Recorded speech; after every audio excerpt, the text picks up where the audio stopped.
In the spotlight of the civil society organizations with interests in oil and gas is RSK, a company they claim is not qualified to carry out an environmental impact assessment.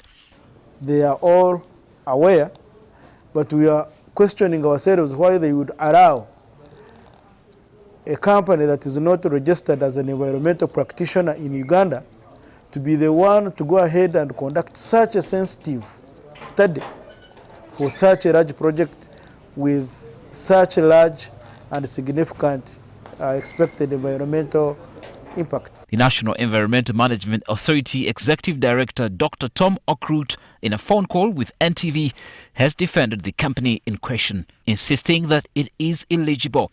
A company that did here is registered in Uganda. It partnered with a foreign company. The foreign company did not be registered in Uganda. The Ugandan company alone could not do a pipeline study because they have never done it before.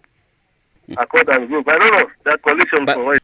Land acquisition exercise for the $3.5 billion crude oil pipeline has been going on for a year now. The dark cloud hanging over the assessment of the impact of the project on the environment may cause further delays. Normally they do the assets evaluation and determine the compensation. Now, to set the cut-off date, then you should have done the budgeting and you have the money to do to pay compensation.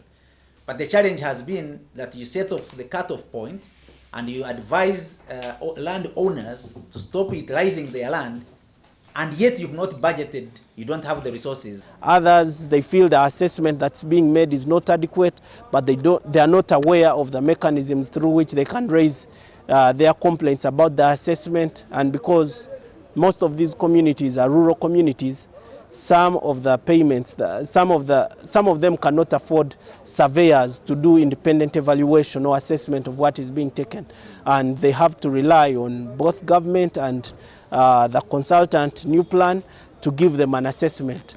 These are some of the challenges or issues that we've been hearing. Our sources familiar with information on mapping and valuation of the project say the land acquired so far for the crude oil pipeline is 2,711 acres, and 14 valuation reports have since been submitted to Chief Government Valuer, affecting about 5,000 project-affected persons, covering 10 districts and 171 villages, and placing compensation figures at an estimated $17 million. Delays and extensions seen in the finalization of investment decisions by oil companies and government may worsen the woes of project-affected persons going forward.